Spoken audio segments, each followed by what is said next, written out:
깊이 있는 시선으로 오늘을 바라보는 뉴스 퍼레이드 문을 엽니다. 오늘의 주요 뉴스 보시겠습니다. 정부가 오늘 의료 전략회의를 통해서 지방 국립대병원과 필수 의료 강화 방안을 논의합니다. 민주당 김원희 의원을 스튜디오에 초대해서 지방 의료 시대를 직접 들어봅니다. SM 엔터테인먼트 경영권 인수를 위해 시세 조정을 한 혐의로 영장 심사를 받은 카카오 투자 총괄 대표가 구속됐습니다. 김범수 창업자에 대한 검찰 수사에 속도가 붙을 것이라는 관측도 나옵니다. 가자지구 병원 폭발로 수백 명이 숨진 참사를 놓고 이스라엘과 팔레스타인 측이 책임 공방을 벌이고 있습니다.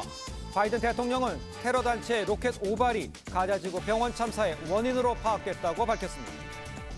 정부가 유류세인하 조치를 올해 말까지 연장하기로 했습니다. 물가가 불안한 상황에 중동발 유가 위기까지 더해지면서 정부는 물가 잡기에 비상이 걸렸습니다. 네, 저희는 잠시 뒤에 돌아옵니다.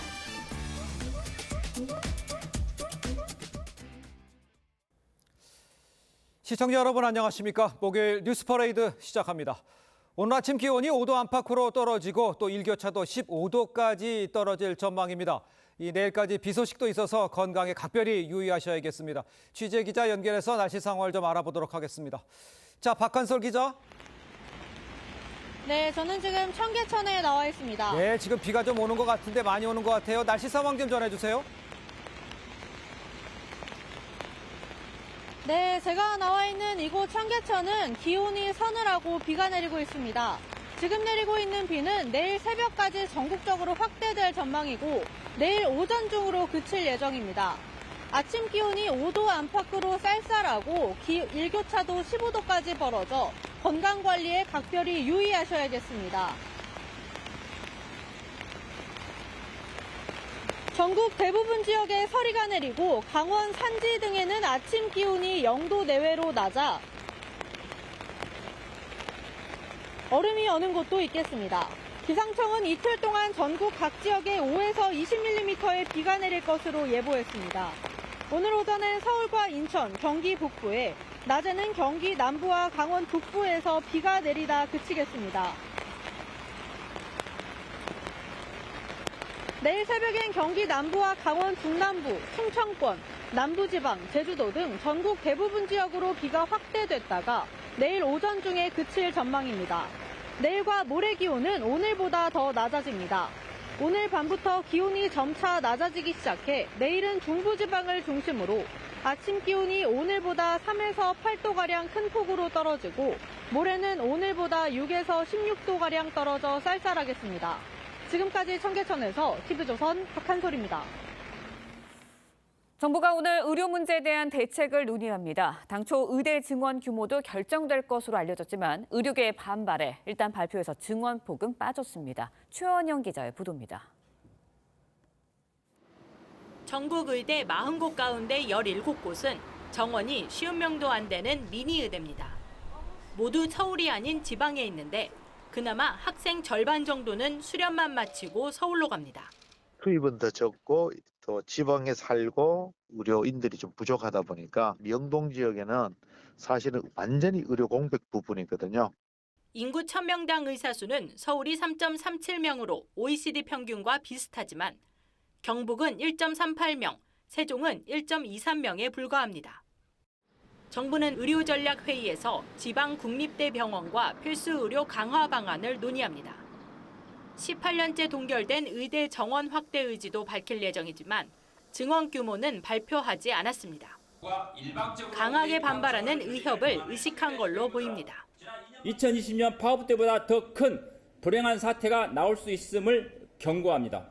자칫 이번에도 의대 정원 확대가 기대에 못 미칠 수 있다는 우려도 나옵니다. 이미 2012년과 2020년에 정부가 포기한 경험이 있기 때문에 이번에도 또 굉장히 우려되는 상황이고요. 정부와 의협은 의대 정원 문제를 놓고 다시 대화를 이어갈 예정입니다. 의협 관계자는 TV조선과의 통화에서 최악의 상황은 피하고 싶다며 다음 달 2일 의정협의체에 참석할 것이라고 했습니다. TV조선 최원행입니다.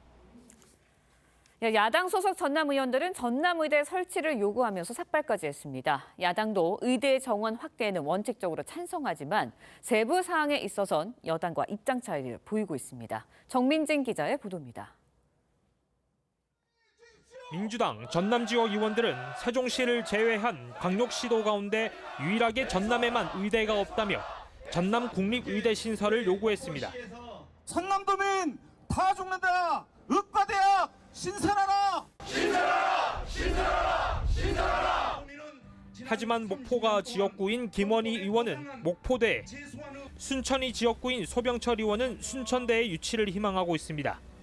삭발식도 대통령실과 국회 앞에서 따로 했습니다. 목포에 우리 어머니 아버지 봐줄 병원이 없어서 다시 광주를 향하는 그 마음, 그 절박한 마음 다시는 없어야 되지 않겠습니까? 순천 시민에게는 의과대학과 대학병원이 신설되지 않으면 의사 증원은 아무런 의미가 없습니다. 민주당은 의대 증원을 공공의대 설립과 지역 복무를 의무화하는 지역 의사제와 함께 추진해야 한다고 주장했습니다. 공공의대와 지역의대 설립, 지역의사제 도입이 반드시 포함되어야 합니다. 국민의힘은 증원이 먼저라는 입장입니다. 문재인 정부 때인 2020년 의대 정원 확대와 공공의대 등을 함께 추진하다 의료계 반발로 실패했던 전철을 반복하지 않겠다라는 겁니다. 글쎄 그 필요성에 대해서는 저는 뭐 그렇게 크게 공감하지는 못하고 있는데요. 저 야당의 이야기니까 진지하게 한번 경청해 보겠습니다. TV조선 정민진입니다. 네, 지금 보셨습니다. 어제 이제 대통령실 앞에서 전남 의대 신설을 요구하면서 삭발식을 가진 김원희 더불어민주당 의원 모시고 의대 증원 문제 좀 더 자세히 짚어보도록 하겠습니다. 안녕하십니까? 네, 안녕하세요. 네, 지금 화면으로 봤습니다만 뭐 섬마을 주민들 골든타임을 놓쳐서 목숨을 잃기도 했다 뭐 이런 얘기도 해주셨어요. 지금 보면 그 지역의 의료 환경 상황이 어떤지 먼저 좀 자세히 좀 설명을 좀 해주세요. 일단 뭐 가장 먼저 지표로 확인되는 게 의사 수입니다. 예. 의사 수가 OECD 평균이 3.7명이라 그러거든요. 인구 1000명당 의사 수가 3.7명이고요. 예. 한국이 한 2.5명 됩니다. 많이 부족하죠. 네네. 근데 서울은 그나마 좀 나아서 제 기억으로는 3.4명 정도 되고요. 근데 전남이 1.7명입니다. 아이고. 그러니까 OECD 평균의 반에도 못 미치는 상황인 거죠. 그러다 보니 우리 서민들이나 네. 사회적 약자들이 가장 많이 찾는 목포시 의료원의 경우 예. 안과, 신경과, 흉부외과 의사가 없습니다. 가장 많이 환자들이 찾는 병원인데 예. 과목인데 네. 아예 과목 자체가 폐과가 되어 있는 상황입니다. 그리고 응급의학과도 의사가 없어서 전공의가 대체 예. 파견되어 있는 상황입니다. 예. 또 하나는 응급환자 전원율이라고 하는 통계가 있습니다. 이게 뭐냐면 뭐 중증 외상 환자라든가 심근경색이라든가 뇌졸중이라든가 이런 예. 초급을 다투는 이런 응급 환자가 왔을 경우에 응급센터로 가야 되잖아요. 그렇습니다. 근데 전공의가 없습니다. 아, 그렇습니까? 그래서 다른 병원으로 다른 응급센터로 이제 옮기게 되는데 주로 예. 서울로 옮기게 되는데 그 전원율이 전국 평균이 4.7이거든요. 예. 근데 전남 평균이 9.7입니다. 2배입니다. 알겠습니다. 그러니까 의사가 없다는 얘기죠. 이제 숫자적으로 쭉 얘기를 해주셨는데 이제 그렇게 되면 만약에 이제 그렇게 급한 상황이 오면 광주 지역이나 그 서울로 해서 병원을 간다는 겁니까? 큰 병원은? 그렇습니다. 전남에는 그 종합병원, 이른바 상급 병원이 없습니다. 그러다 보니까 예. 큰 병이 의심되거나 큰 병을 치료하기 위해서는 광주로 서울로 가게 되죠. 그 인구가 한 해 수십만 명에 달하고요. 그게 금액으로 따지면 의료비로 인한 유출액이 예. 약 1조 6천억 정도가 됩니다. 예. 그러니까 지역 경제에도 심각한 영향을 끼치는 거죠. 알겠습니다. 그러면 도대체 의사가 얼마나 필요하고 또 어떤 거에 가장 가장 필요하다고 보시는 겁니까? 전남 지역 같은 경우는. 지금 전국 평균이 아까 2.5라고 그랬잖아요. 그렇습니다. 전남이 1.7이고 지금 현재 전남의 의사 수가 3,172명입니다. 예. 한 4,000명 수준으로는 올려야 되지 않을까요?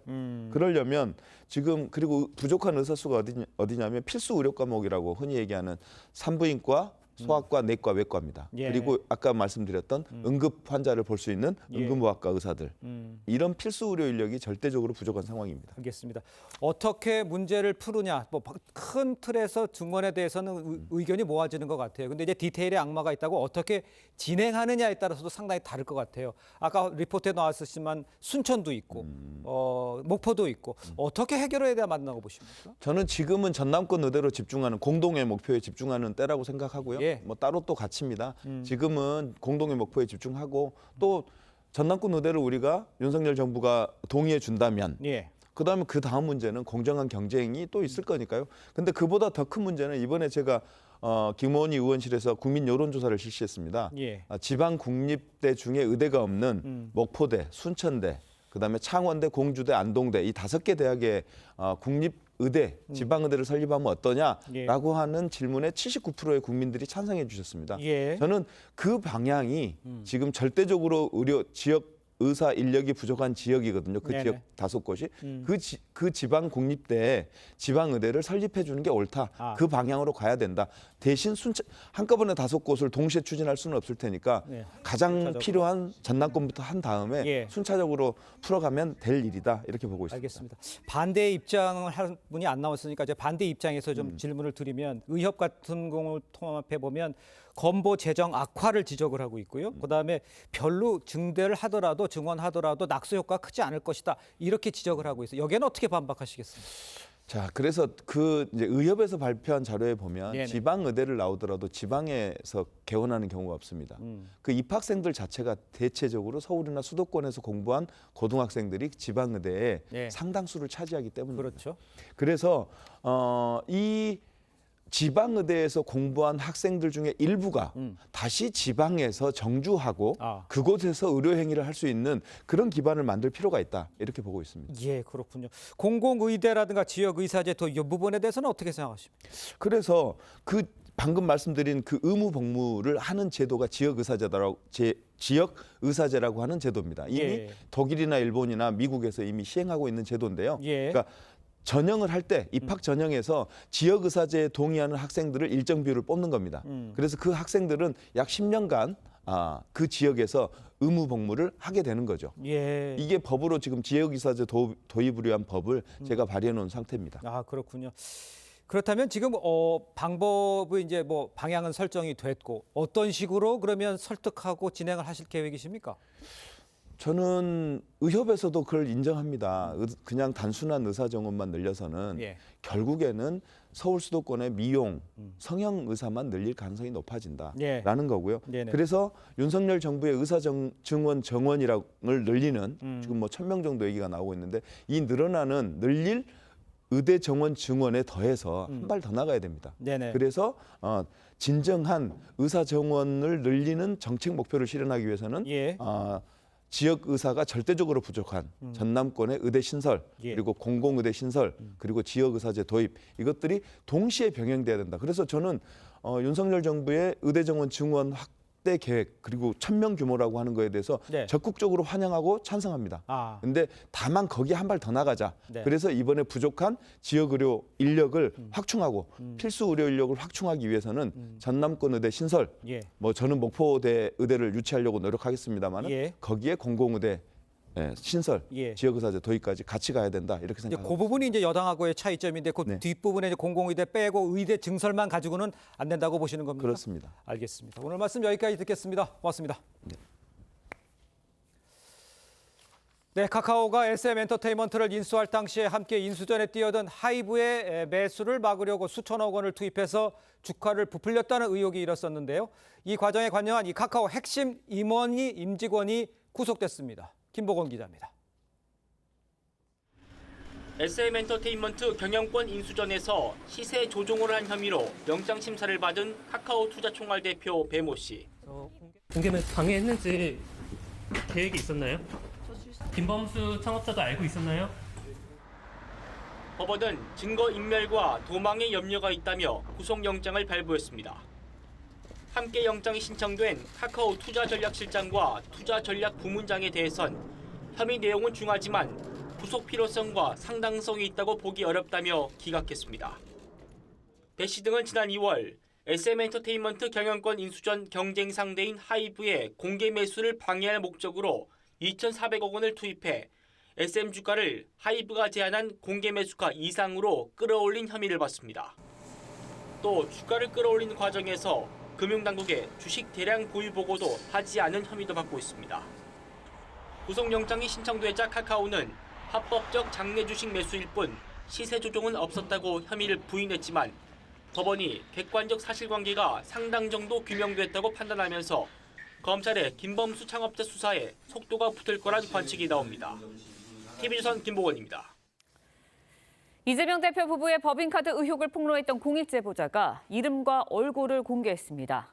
이 대표가 본인 잘못을 인정하고 책임을 져야 한다고 주장했습니다. 최지원 기자의 보도입니다.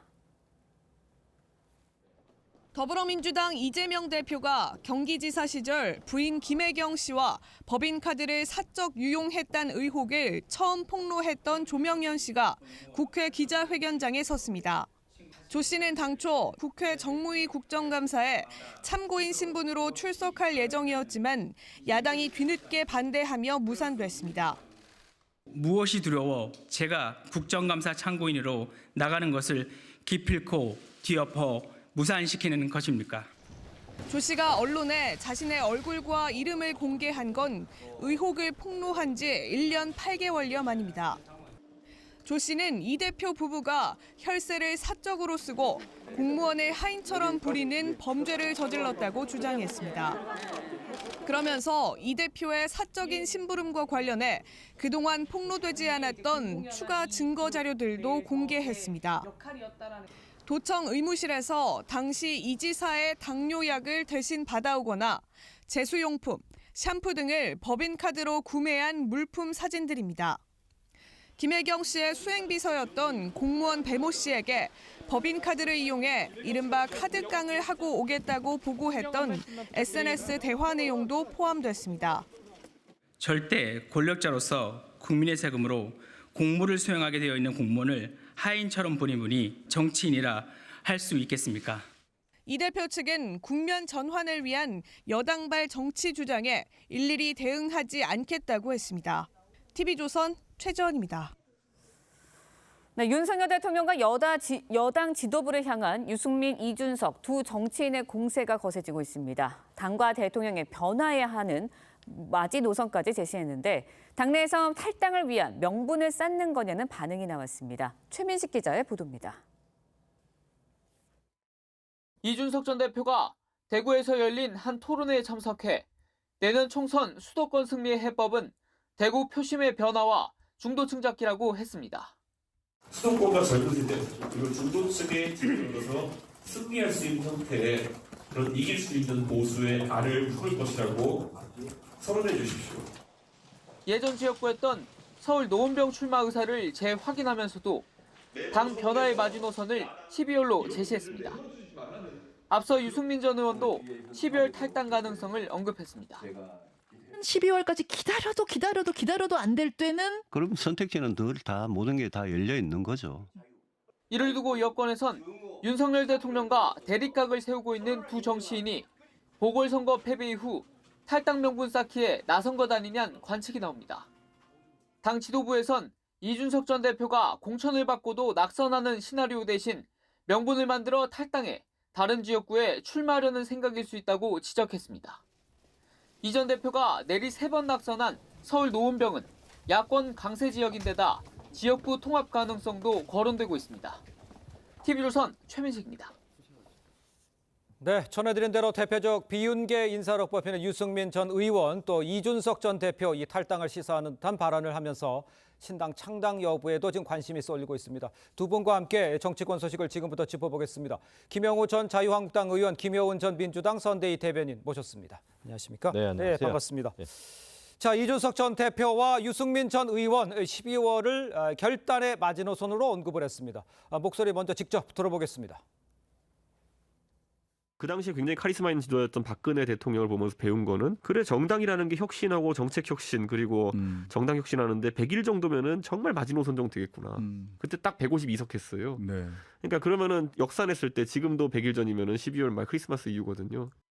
12월쯤 이게 저는 뭐 이게 떠날 것인가 남을 것인가 떠난다는 거 신당을 한다는 거 이거는 뭐 늘 열려 있는 선택지고 그거는 뭐 최고의 수단이고요. 뭐 날짜를 역산해봤다 이런 이야기까지도 했습니다만 이 들으신 것처럼 두 사람 이 12월을 마지노선으로 언급을 했습니다. 이준석 전 대표 눈물의 기자회견을 하기도 했었죠. 1년의 행보를 쭉 보면 혹시 그 탈당 이 명분 쌓기 아니냐 이런 이야기도 사실 나오고 있습니다. 의원님께서는 지금 보시기에 탈당 가능성 또 신당 창당 가능성 여기에 대해서는 어떻게 진단하십니까? 그 신당 창당 가능성이 있긴 한데 네. 그것이 가능하기 위해서 제일 중요한 전제 조건이 하나 있다고 봅니다. 예? 하나는 지금의 준연동형 비례대표 이 선거제도가 지속될 때 신당 창당의 유혹을 충분히 느낄 수 있죠. 그러니까 어느 지역에 나가서도 지역구에서는 당선될 가능성이 없다고 판단될 때 지금 존재하는 준연동형 비례대표제에서는 국회의원이 될 수가 있거든요. 비례대표 정당만으로도 국회의원이 될 수가 있잖아요. 그렇기 때문에 이 제도가 유지가 된다면 신당 창당 유혹받을 수 있다. 또 하나는 대통령의 지지율과 또 국민의힘 지지율이 동반해서 계속 하락하고 저조한 상태가 12월까지 계속 된다면 그때 또 신당 창당의 유혹을 느낄 수가 있다. 이렇게 생각합니다. 또 하나는 단순히 이준석, 유승민 전 의원뿐만 아니라 동조 세력이 있어야 됩니다. 그렇겠죠. 당을 만들기 위해서 예를 들면은 뭐 기본소득당, 정의당 아니면 민주당 내의 일부 비명계 의원들 이런 그 정치인들하고 함께 한다면 또 신당 창당이 가능하겠죠. 하지만 또 제일 중요한 거는 정당이라고 하는 것은 철학과 가치가 같아야 되지만 서로에 대한 정당을 만드는 사람들끼리의 그 신뢰, 배려, 또 인내 이런 겁니다. 근데 이제 이준석 전 대표가 어떤 그런 어떤 자세와 태도를 가지고 다른 정치인하고 으쌰으쌰 할 수 있겠느냐? 이제 그것도 하나의 또 조건이 되겠죠. 의기투합을 할 수 있겠느냐 이런 것도 좀 지적을 해주신 것 같습니다. 그렇지만 배경적으로는 가능성도 열려 있다 이렇게 진단하신 것 같습니다. 일단요 총선이 6개월도 남지 않았는데 여권이 일단 뭐 어떻게 될지 모르겠습니다만 분열할 수도 있다 이런 상황이지 않습니까? 민주당에 유리할 것 같지만 또 일각에서는 악재로 작용할 수도 있다 이런 이야기도 나옵니다. 당내에서는 지금 이준석, 유승민 친당 이야기에 대해서는 어떻게 반응하고 있다고 보시면 됩니까? 그러니까 이제 작년에 윤석열 정부 출범할 때부터 내년에 총선이 이 상태로 치러질 것인가 아니면 어느 당이 먼저 분열할 것인가 이런 거에 대한 얘기들이 많이 있었습니다. 그렇습니다. 그런데 지금에서 보면 여권에서의 분열 가능성이 훨씬 높아 보이는데요. 그런데 집권 여당이 총선을 앞두고 분열한다. 이거는 상당히 이상해 보이는 거죠. 오히려 집권 여당이 대통령을 잘 뒷받침해서 국정을 끌고 가야 되는데 내부에서 분열이 일어난다. 이거는 대통령이나 이 집권 여당한테 유리한 상황은 아닌 것 같습니다. 그런데 만약에 이준석 대표와 뭐 유승민 전 대표 이 사람들이 현재 살아있는 권력인 윤석열 대통령에 맞서는 뭔가 어떤 새로움의 어떤 가치나 이런 걸 가지고 신당을 만들었을 때는 또 많은 사람들이 규합을 하고 이것들이 이제 민주당에도 하나의 어떤 자극이 될 수 있지 않을까. 그런 측면에서 볼 때는 꼭 유리한 것만은 아니다라는 그런 평가가 나올 수도 있겠지만 과연 뭐 이준석 전 대표를 중심으로 한 신당 창당 가능성이 얼마나 있을 것인가. 또 이런 부분에 대해서는 또 회의적이기 때문에요. 민주당에서는 국민의힘 상황을 주시하면서도 뭐 민주당 스스로의 내부 역량을 강화하는 그런 방식으로 정당 혁신과 경쟁을 강화하는 것 이런 것이 더 중요한 것 같습니다. 알겠습니다. 일단 국민의힘 내부에서는 뭐 신경 안 쓴다 이렇게 하는 걸로 좀 전해지고는 있습니다. 그런데 이제 만약에 신당을 창당할 경우를 가정해 본다면 이 파괴력은 어느 정도 될지 또 어느 지역이나 또 어느 계층에서 소구력은 있을지 여기에 대해서는 어떻게 진단하십니까? 선거는 정확하게 얘기하면은 숫자 싸움입니다. 한 표라도 많이 이겨야 이기는 거죠. 그렇죠. 근데 이제 만약에 신당이 창당된다면 국민의힘으로서는 사실은 악재죠. 신경을 안 쓸 수가 없죠. 사실 자칫 잘못하면은 지난번에 이제 강서구청장 보궐선거가 어떤 민심인가요? 2020년 21대 총선으로 돌아간 거거든요.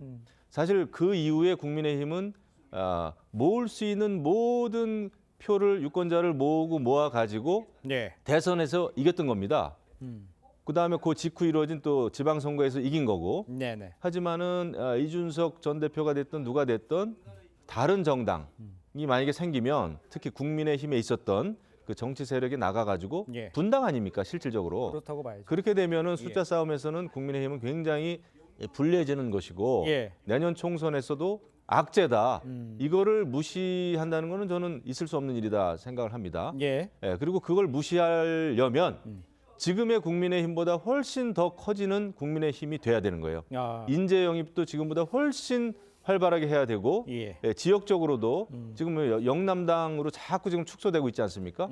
이 수도권 또 충청, 강원 뭐 제주, 호남 쪽으로까지 더 확대가 되는 그런 국민의 힘일 때 이준석 전 당대표가 됐든 누가 됐든 신당을 해도 별로 신경을 안 써도 되지만 네네. 지금은 굉장히 위험한 상황이다. 이렇게 생각합니다. 알겠습니다. 이제 그런 상황인데 지금 문제는 이준석 전 대표가 당과 또 윤 대통령을 향해서 공세를 이어가고 있다 이렇게 봐야 되지 않겠습니까? 이 어제 대구를 찾았어요. 그런데 이제 본인은 노원병에 출마할 거라고 하지만 대구에 뭐 무소속으로 나올 거다 이제 전망은 여러 개로 나와요. 그렇다면 지금 보시기에는 이준석 전 대표가 결국은 대구 쪽에서 출마할 거라고 보십니까? 노원병으로 갈 거라고 보십니까? 저는 대구 출마 가능성이 노원병보다 더 있을 걸로 예상을 합니다. 지금 이제 이준석 대표가 뭐 12월 마지노선을 얘기를 하면서 사람들은 뭐 신당 창당이 아니냐 이런 예측도 했지만 또 어제 말을 보면은 아니다, 우리 보수가 혁신해야 되고 충분히 시간이 있다. 그래서 보수 혁신을 위해서 내가 최선을 다하겠다. 이런 뜻을 계속 밝히고 있고요. 그리고 어제도 대구를 갔습니다. 갔기 때문에 본인이 이번 내년 총선에서 어떤 뭐 낙선과 뭐 당선 이거하고 무관하게 앞으로 나는 보수의 새로운 중심으로 가겠다 이런 의지가 상당한 것 같고요. 네네. 만약에 국민의힘에 있으면서 무소속으로 나오거나 아니면 신당을 만들어서 후보가 됐을 때 이전에 있었던 노원병에서 나오기는 명분이 없죠. 그랬을 때 나는 새로운 보수의 가치를 되찾기 위해서 보수의 심장인 대구에서 다시 시작을 하겠다. 그래서 대구를 선택할 가능성이 상당히 있어 보이고요. 거기에서 대구를 중심으로 해서 보수 전체를 내가 한번 전체를 변화시켜 보겠다. 이런 명분을 쌓기에는 대구 출마가 굉장히 좋은 것 같습니다. 알겠습니다. 자, 이런 상황이 이제 당과 대통령이 변해야 하는 시한을 정한 게 12월로 이제 제시를 했지 않습니까? 일단 윤 대통령은요, 여당 지도부 또 국민통합위와 이 만남을 통해서 국민은 무조건 옳다, 이렇게 반성하겠다, 이런 입장을 밝혔죠. 반성을 언급한 것도 처음이었습니다. 윤 대통령의 모습, 무슨 변화를 하겠다, 이렇게 읽히고 또 그렇게 앞으로 나가겠다, 또 민심 챙기겠다, 이렇게 방향을 잡았다, 이렇게 보면 되겠습니까? 네, 지금 이제 강서구청장 선거 결과가 사실 큰 충격입니다. 이것을 충격이 아니라고 생각하는 순간 더 큰 위기에 빠지는 거죠. 그래서 그런 차원에서 용산에서 기조는 제대로 잡았다 생각을 합니다. 다만 이제 정말 이게 국민들이 봤을 때, 일반 유권자들이 봤을 때, 우리 국민의힘 당 내보다도 밖에 있는 일반 국민들이 봤을 때 용산이 좀 바뀌었네. 국민의힘이 제대로 이제 민심을 체감했구나. 변화, 쇄신을 위해서 나아가는구나. 라는 거를 느끼게 해줘야 되는 거예요. 그렇죠. 그래서 뭐 당정회의를 일주일에 한 번 한다. 뭐 좋습니다. 굉장히 필요하죠. 하지만 당정회의 일주일 한 번 한다는 거 가지고 일반 국민들이 그게 당정회의라는 거에 대해서 체감을 할까요? 저는 그런 생각이 좀 듭니다. 그래서 이제 어차피 세상이 변했습니다. 그래서 대통령께서도 뭐 현장 소통을 주문하거나 지시할 그런 상황이 아니고 이제는 직접 하셔야 돼요. 그래서 각계각층의 여러 국민들을 또 원로들을 또 청년들을 직접 만나서 특히 또 언론인들을 직접 만나가지고 대통령이 이러이러한 사람들을 만나서 그분들이 하는 얘기를 귀담아 들었다. 이런 뉴스가 저는 나가야 된다고 봐요. 그냥 국무회의석상이나 수석비서관 회의에서 소통을 강조했다, 지시했다. 그거는 오히려 저는 역효과 난다고 봅니다. 지금 쌍방향 소통 시대 아닙니까? 그래서 대통령께서 아마 그런 입장, 그런 자세와 태도의 변화를 가져온다면 거기에서부터 체감이 시작된다. 그러니까 일반인들이 느낄 수 있는 그런 변화를 지금 추구하는 게 지금 굉장히 절실해 보입니다. 아까 말씀하신 대로 이제 내가 변했습니다. 하는 거를 보여주기 위해서는 선언적인 게 중요한 게 아니라 이제 느껴야 되는 거 아니에요? 일반 유권자들이. 그렇죠. 그런데 중요한 거는 그게 가장 빠른 방법은 인적 쇄신이 돼야 되는데 그 부분에서 좀 미진한 것에 대해서는 어떻게 생각하십니까? 저는 굉장히 심각하게 봤고 그것을 제가 굉장히 지적을 좀 열심히 하는데 강서구청장 선거는 굉장히 크게 느껴야 되는 거거든요. 민심이 바뀌었다는 거를 그대로 보여준 진짜 뉴스란 말이에요. 그거는. 그렇기 때문에 사실 이번에 김기현 그 지도부 2기 인선 이거 좀 실망스러워요. 그렇기 때문에 이것을 극복하려면은 엄청난 인재 영입과 이게 돼야 될 겁니다. 혁신위원회. 근데 지금 혁신위원회 구성 쉽지 않을 거예요. 혁신위원회 위원장의 역할, 기능 이거에 대해서 김기현 대표가 확실하게 그 권한을 줄 수 있냐 말이죠. 이거에서부터 쉽지 않을 겁니다. 그냥 단순히 김기현 당대표 밑에서 그냥 위원회 위원장으로서 그냥 일을 한다 그러면은 누가 그 자리를 맡겠어요. 그래서 저는 조금 아무튼 이번에 그 어떻게 보면 당 사명이 또 다 TK, PK 영남권인데 네. 이런 거는 국민들에게 실망을 줬다고 봐요. 알겠습니다. 어떻게 변화를 할지 저희가 함께 좀 지켜보도록 하겠습니다. 자, 다음 소식도 좀 짚어보겠습니다. 민주당 이재명 대표 이 부부의 이 법인카드 의혹을 폭로했던 공익제보자 조명현 씨입니다. 처음으로 얼굴을 드러내고 기자회견을 가졌죠. 그 모습을 먼저 보고 이야기를 이어가도록 하겠습니다. 국민의 피와 땀이 묻어있는 혈세를 죄책감 없이 자신의 돈인 것처럼 사적으로 이용하고 공무원을 하인처럼 보낸 분이 민생을 생각하는 정치인이라 할 수 있겠습니까? 무엇이 두려워 제가 국정감사 참고인으로 나가는 것을 기필코 뒤엎어 무산시키는 것입니까? 자, 상황을 먼저 좀 확인을 좀 해봐야 될 것 같아요. 당초요 조명현 씨가요 오늘 국감에서 참고인으로 출석할 예정이었는데 민주당 반대로 무산이 되면서 어제 기자회견을 한 겁니다. 민주당 왜 반대를 한 겁니까?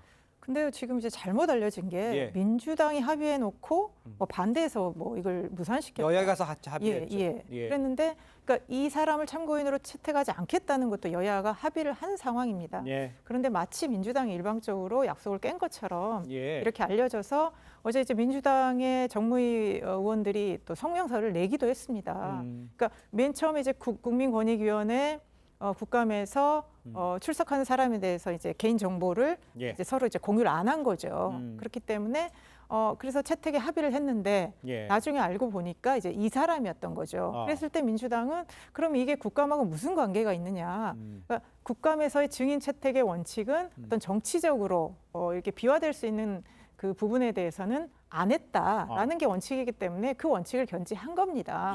그랬는데 마치 민주당이 이걸 깬 것처럼 얘기를 하는 거죠. 그리고 만약에 국민권익위원회에서 공익 제보자의 뭐 보호나 처우나 이런 것들에 대해서 논의를 하려면 뭐 또 여러 다른 많은 분들이 있었을 텐데 또 이 분을 채택을 하면서 이거를 넘어서서 또 조명현 씨가 나는 국감장에 가서 이재명 대표와 김혜경 씨의 이런 부분들에 대해서 나는 얘기를 하려고 했다. 이런 의도를 또 어제 명확히 밝혔기 때문에 이건 국감장에서 얘기할 수 있는 사안은 넘어선 것 같습니다. 그 국민의 입장에서는 공익제보자가 국감에서 발표하기로 합의됐다가 못하게 된 상황. 이걸 어떻게 이해하십니까? 어쨌거나 어제 이제 그 민주당에서는 강하게 그 반발을 한 것 같아요. 처음에는 이제 이 법과 관련해 가지고 공익 제보를 한 그 A 씨, 그러니까 조명현 씨가 나오는 거에 대해서 처음에 몰랐던 모양입니다. 근데 그거를 아는 순간 이제 문제 제기를 강력하게 한 다음에 이제 결국 국민의힘도 그것을 받아들여 가지고 못 나오게 된 걸로 저는 알고 있습니다. 어쨌거나 이제 그게 무산이 됐고 무산이 됐지만 조명현 씨는 본인이 겪었던 일을 그래도 공익 제보자였는데 본인의 이름을 이제 다 얼굴도 공표하면서 어제 이제 강력하게 기자회견을 했어요. 앞으로 아마 이것이 몰고 올 파장이 만만치 않겠다 이런 생각이 듭니다. 알겠습니다. 이 부분도 지켜보죠. 이틀 전에 경기도 국감에서 김동연 지사가요 자체 감사 결과 의심스러운 이 카드 내역 사용 내역 최대 100건에 달했다고 밝혀서 지금 파장이 일고 있죠. 김동연 지사 발언을 좀 들어보도록 하겠습니다. 취임하신 이후에 그 법카 사용이나 이런 여러 가지 전반적인 것에 대해서 자체 감사를 한 적이 있습니까? 법카에 대해서 저희가 감사를 하고 수사 의뢰한 것으로 알고 있습니다. 이미 제가 오기 전에 감사를 다 했습니다. 저희 감사 결과는 최소 61건에서 최대 100건까지 사적 사용이 의심이 된다. 그래서 그 업무상 횡령 배임으로 경찰청에 자, 김동연 지사가 보니까 이제 그 법인카드 사적 사용 최대 100건까지 의심이다 이렇게 밝힌 겁니다. 그러니까 민주당 소속 김동연 지사 입에서 나온 말이라서 파장이 커질 것 같은데 이 상황은 어떻게 보십니까? 매우 심각하죠. 김동연 경기도지사가 평생 무슨 일을 한 사람입니까?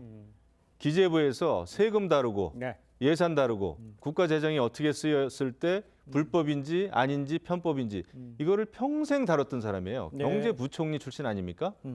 그런 분이 이제 경기도지사가 됐는데 그런 경기도지사의 눈으로 봤을 때 이 법카 잘못 사용됐다는 거를 확신을 하고 계시는 거죠. 그렇기 때문에 이제 100건이 넘는 법카의 그 유형에 대해서 예. 그 감사 결과 이것을 이제 수사 의뢰를 했다는 거 아닙니까? 그러니까 이것에 대해서는 뭐 김동연 지사는 확실하게 생각을 하는 것 같아요. 이것은 피해갈 일이 아니다. 같은 당이라고 해가지고 이재명 당대표 그 부부를 옹호할 하등의 이유가 없는 것이고 옹호했다가는 더 큰 비판을 받게 되겠죠. 예. 그래서 김동연 경기도지사가 이렇게 얘기할 때는 이 문제는 굉장히 그 심각하겠구나. 뭐 김의겸 그 민주당 의원은 별거 아닌 듯이 얘기합니다만은 예. 큰일 날 소리죠. 이게 왜 별거 아니에요? 전부 세금인데 법카라고 하는 것은 세금입니다. 그래서 이것은 민주당에게는 굉장히 큰 악재가 또 되겠다 이런 생각이 듭니다. 알겠습니다. 일단 김 지사 발언이 논란이 되자요. 경기도는 이 김동연 지사 취임 전에 끝난 감사의 결과를 말한 것뿐이다. 그러니까 직접 본인이 한 게 아니다라는 얘기죠. 해명 자료를 냈습니다. 그런데 이제 팬카페에서는 김 지사가 뒤통수를 친다면서 험한 반응도 나왔어요. 당내 반응은 어떻습니까? 김동연 지사 발언에 대한 당내 반응. 그러니까 이제 언론을 딱 그 김동연 지사에게 발언만 더 보면 감사를 했습니다. 그럼 이제 주체가 누구인가? 약간 오해의 소지가 좀 있었어요. 예. 그랬는데 그러니까 이제 그 경기도에서 다시 이제 자료를 낸 거죠. 네네. 김동연 지사도 국감에서 답변을 하면서 명확히 했죠. 근데 국민의힘 의원이 자체 감사를 했습니까? 라고 질문을 했는데 안 했다고 할 수는 없지 않습니까? 그때 예. 자체 감사를 한 거는 다 알려져 있었습니다. 예. 이재명 대표가 이제 지사직을 사퇴하고 네. 경기도지사 권한대행 시절에 그때 이제 감사를 했습니다. 예. 그거를 이제 김동연 지사는 나 오기 전에 이런 걸 했습니다라는 그냥 일반적인 사실을 설명한 거거든요. 국정감사장에서 위증을 할 수는 없지 않습니까? 그거를 했는데 이제 또 듣기에 따라서는 예. 아니 어떻게 김동연 지사가 이럴 수가 있느냐. 이재명 당대표의 도움을 많이 받아서 어쨌든 경기도지사가 됐는데 좀 이럴 때 좀 방어해 줘야 되는 거 아니냐. 뭐 이런 좀 서운함이나 있기도 하겠지만 저는 김동연 지사가 이 사안에 대해서 어떤 본인의 어떤 정치적 판단을 가지고 예. 이런 답변을 했을 거라고는 생각하지 않습니다. 알겠습니다. 그렇기 때문에 이게 뭐 당내 갈등을 뭔가 조장하는 이런 걸로 활용하면은 안 되겠다 싶습니다. 알겠습니다. 근데 이제 이 법카 유용 의혹의 핵심 중 하나가 이재명 대표가 이 사실을 알았냐 이 여부잖아요. 이 공익 제보자는 알았을 수밖에 없다 이렇게 주장을 하고 있는데 상황을 정황적으로 봤을 때는 어떻게 이해를 하십니까? 저는 이제 상식적으로 이게 이제 이재명 대표 그 부부가 당시 이제 지사 부부가 예를 들면은 먹는 음식, 네네. 샌드위치가 됐든 초밥이 됐든 그다음에 이제 뭐 샴푸라든지 그 일용 뭐라고 해야 됩니까? 물건 아닙니까? 네. 일상적으로 쓰는. 샴푸 뭐 예. 이런 거 말씀하시는 그런 거는 근데 최소한 저는 김혜경 그 여사가 네네. 몰랐을 일은 없다고 봅니다. 그런 물건을 사러 보내고 그런 물건이 또 배달이 되고 또 그런 물건을 가지고 머리를 감았고 네네. 먹었고 그거를 이게 어디서 온 물건 어떤 돈으로 샀는지 몰랐다면은 그거는 뭐 지사 또 지사 부인의 자격이 없는 거죠. 그런 문제의식이 없다는 것 자체는 완전히 그거는 뭐 있을 수 없는 일이기 때문에 예. 정황적으로 봤을 때는 저는 확실히 알 수밖에 없었다 생각이 되고 예. 근데 부부뿐만 아니라 그 또 조명현 씨 위에 있었던 그 공무원들도 당연히 알았겠죠. 예. 그래서 이런 것들이 이제 결국은 수사를 통해서 밝혀질 수밖에 없다 이렇게 생각합니다. 알겠습니다.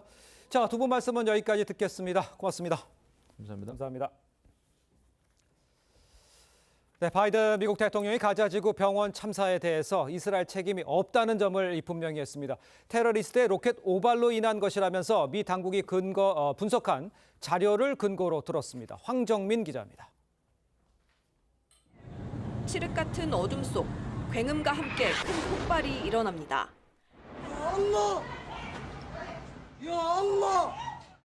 한순간 수백 명의 목숨을 앗아간 가자지구 병원 폭발 참사. 바이든 미국 대통령은 이스라엘 책임이 아니라고 말했습니다. Based on the information we've seen to date, it appears the result of an errant rocket fired by a terrorist group in Gaza. 판단 근거로는 미 국방부 분석 자료를 들었습니다. 위성 영상 자료와 이스라엘에서 제공한 감청 정보 등을 분석한 결과 미 정보당국은 하마스와는 또 다른 팔레스타인 무장단체인 이슬라믹 지하드 소행으로 결론낸 걸로 전해졌습니다. 팔레스타인 당국과 하마스는 미국이 이스라엘의 대량 학살을 감싸고 있다고 비난했습니다. والدول الغربية الداعمة للكيان الصهيوني المسؤولية الكاملة عن المجازر. 중동 지역 곳곳에서 이스라엘을 규탄하는 시위도 이어지고 있습니다. 이런 가운데 가자 지구의 인도적 구호 접근을 허용하는 내용이 담긴 유엔 안보리 결의안은 미국의 거부권 행사로 부결됐습니다. TV조선 황정민입니다. 네, 정부가 유류세 인하 조치를 올해 말까지 연장하기로 했습니다. 고물가는 꺾일 조짐이 안 보이는데 중동발 유가 위기까지 더해지면서 물가 잡기에 나섰습니다. 장세희 기자의 보도입니다. 이달 말 종료 예정이었던 유류세 인하 조치가 올해 말까지 연장됩니다. 이 같은 내용을 담은 정부 개정안은 24일 국무회의를 거쳐 다음 달 1일부터 시행될 예정입니다. 향후 사태 전개에 따라서는 에너지, 공급망 등을 중심으로 리스크가 재차 확산되면서 다시 어려움에 직면하게 될 가능성도 배제할 수 없습니다. 현재 휘발유 유류세는 리터당 615원으로 탄력세율을 적용 전과 비교하면 리터당 205원이 낮습니다. 정부는 지난해 하반기 휘발유 유류세를 최대 37%까지 인하했다가 올해 1월부터 인하율을 25%로 일부 환원했습니다. 경유와 LPG 부탄에 대해선 37% 인하율을 유지하기로 했습니다. 화물차와 버스 등 유류비 부담이 일정 수준을 넘을 경우 정부가 초과분의 절반을 제공하는 유가 연동 보조금도 연말까지 지원합니다. 60조 원에 달하는 세수 펑크가 우려되지만 민생 경제를 위한 조치로 풀이되는데 민생 물가 안정에 총력을 기울이겠습니다.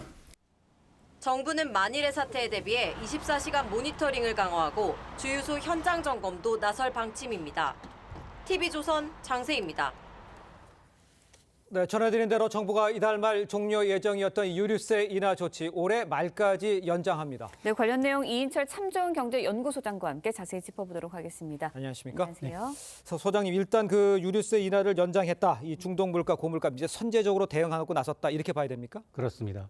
지난주 이제 국내 휘발유 가격이 네. 14주 만에 처음으로 하락을 했거든요. 예. 7월부터 석 달 연속 올랐습니다. 그러니까 아마 이제 주유소 가보시면 야, 이게 내린 게 맞아? 라고 하시는 분들이 많으실 텐데 국제유가는 지금 설상가상입니다. 엎친 데 덮친 격인데요. 산유국들 감산하고 있죠. 사우디, 러시아 하루 130만 배럴 감산 연말까지 연장하겠다. 포문을 열었고요. 여기다 중동 이 돌발 악재로 인해서 에너지 가격의 변동성이 더 커지고 있습니다. 이런 이 국민 부담을 고려해서 이달 종료 예정이던 유류세 인하 조치 2달 연장하기로 했는데 문제는 오늘 새벽에 또 올랐어요. 3% 넘게 올랐습니다. 오늘은 이 가자지구 병원에서 큰 폭발이 일어났다라고 하니까 국제유가가 서브텍사스산 중진료 11월 인도분의 경우에는 3% 넘게 올라서 배럴당 $90에 육박하고 있고요. 북해산 브렌트유도 $92입니다. 그럼 우리가 주로 수입하는 중동산 두바이는 현물이기 때문에 아시아 시장에서 개장하니까 아마 비슷한 수준으로 오를 것으로 보입니다. 네, 유가가 다시 올랐다고 말씀을 해주셨지만 그래도 소비자들 입장에서는 유류세 인하 조치를 계속해서 연장을 하면 얼마나 기름값을 절약할 수 있을지 궁금하거든요. 어느 정도일까요? 그렇습니다. 지금 현재 휘발유는 유류세를 25% 깎아주고 있어요. 경유와 LPG 가스의 경우는 37% 각각 인하해주고 있는데 이게 얼마 되느냐라고 생각하실 텐데 꽤 큽니다. 휘발유는 리터당 205원 정도 깎아주고 있고요. 경유가 212원, 가스는 74원 정도 가격 인하 효과가 2달 동안 유지가 된다라는 건데 만에 하나 유류세 인하 조치가 이달 말로 종료됐다 그러면 다음 달 당장 정규 휘발유 평균 가격이 리터당 2,000원, 서울은 2,100원까지 뜹니다. 자, 그러다 보니까 이게 얼마나 운전자한테 보탬이 되겠느냐. 연비가 리터당 10km인 자동차를 하루에 한 40km 정도 주행하시는 운전자라면 월 한 25,000원 정도 이제 월 유류비가 줄어드는 셈입니다. 그런데 이제 문제는 내년에도 상황이 좋아질 것 같다는 생각이 아니란 지적들 많잖아요. 그러면 이거 유류세 인하를 계속할 건지 더 많이 할 건지 이거 어떻게 봐야 됩니까? 맞습니다. 유류세 인하 조치가 2021년부터예요. 이번 6번째 연장이 된 겁니다. 그렇죠. 자, 2년 가까이 됐는데 사실 세수를 감안하게 되면 유류세 인하 중단이 맞거든요. 그런데 선거를 앞두고 있다는 겁니다. 바이든 대통령이 고령임에도 불구하고 중동 지역, 전쟁 지역으로 날아간 건 지지율이에요. 그 지지율 하락의 원인이 뭐냐? 인플레이션, 고유가 때문이거든요. 자, 그래서 우리도 마찬가지입니다. 내년 총선을 감안하게 되면 우리가 과연 유류세 인하 조치를 경제적 논리로 풀 것인가, 아니면 정치적 논리로 풀 것인가, 저는 후자 쪽에 무게를 두고 있습니다. 네. 그런데 이제 유류세 인하로 기대가 부담이 좀 줄면은 오히려 자가용을 좀 이용해도 되지 않겠냐라는 사람들이 좀 늘어나면 에너지 소비 느는 거 아니냐, 이런 부작용도 있는 거 아니냐라는 지적도 있어요. 맞습니다. 코로나 기간 동안 자동차 운행량 줄었죠. 예. 그런데 우리나라는 늘었어요.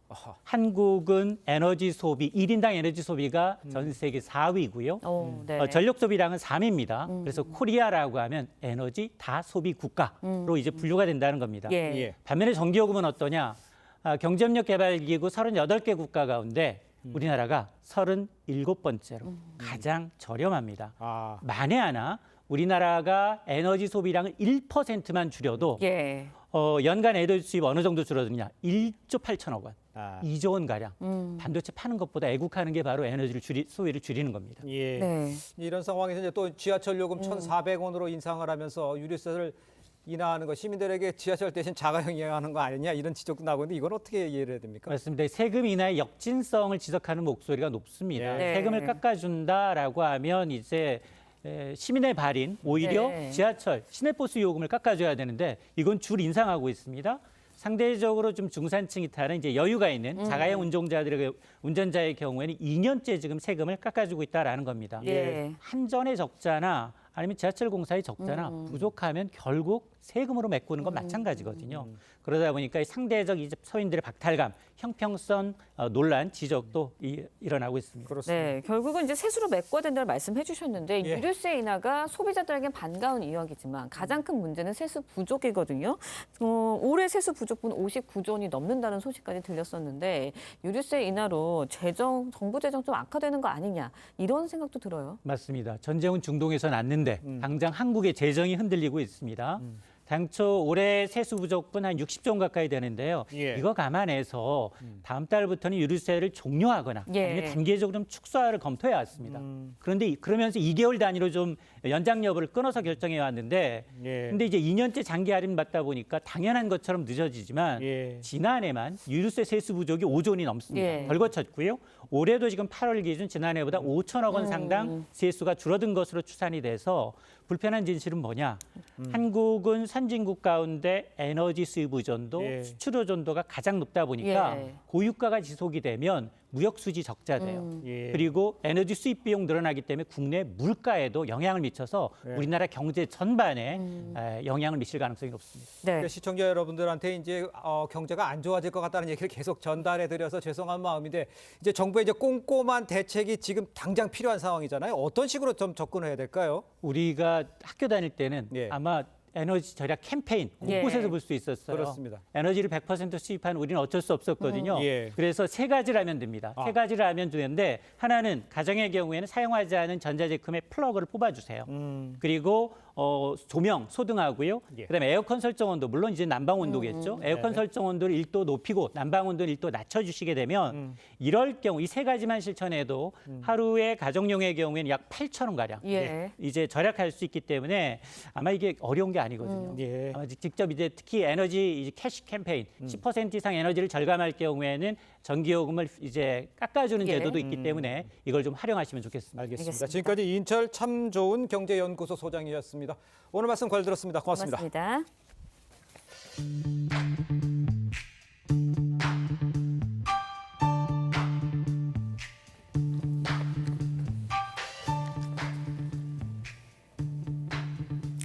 네, 렌즈에 담긴 그 순간 그 의미를 짚어보는 시간이죠. 사진 기자가 선택한 아침의 한 장입니다. 오늘은 조선일보 사진부 조인원 기자와 함께합니다.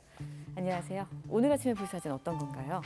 네, 히잡을 쓴 한 여성이 가자 지구에 대한 이스라엘의 폭격을 중단하는 촉구를 하고 있는데요.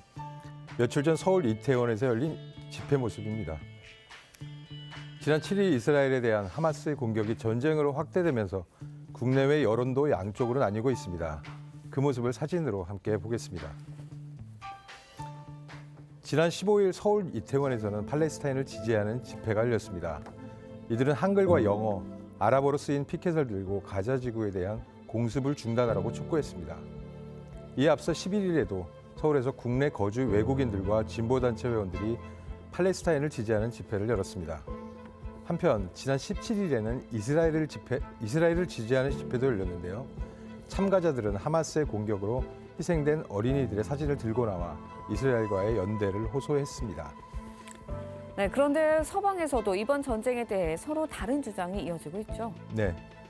지난 13일 미국 뉴욕에서는 길 하나를 두고 이스라엘 지지자들과 팔레스타인 지지자들의 집회가 동시에 열려서 충돌이 날 뻔했습니다. 또 하버드 대학처럼 같은 대학 내에서도 팔레스타인과 이스라엘을 지지하는 주장이 맞서면서 이번 전쟁에 대한 갈등은 전 세계로 점점 확산되고 있습니다. 모쪼록 무고한 시민들의 희생이 없기를 기원합니다. 지금까지 아침 현장이었습니다. 오늘 전국 대부분 지역에서 가을비가 내리겠습니다. 현재 레이더 영상 보시면 수도권과 강원 북부 지역은 비가 시작됐고 이후 오전 중에 충청 지방으로도 이어지겠습니다. 밤이 되면 남부 지방에도 비가 내릴 텐데요. 수도권과 강원 지역은 오전까지 비가 내리다가 잦아들겠습니다. 예상 강수량은 대부분 지역에 5mm, 많게는 40mm의 비가 예상됩니다. 돌풍과 벼락이 동반해 요란하게 내리겠습니다. 비가 그친 뒤에는 반짝 가을 추위가 찾아오겠는데요.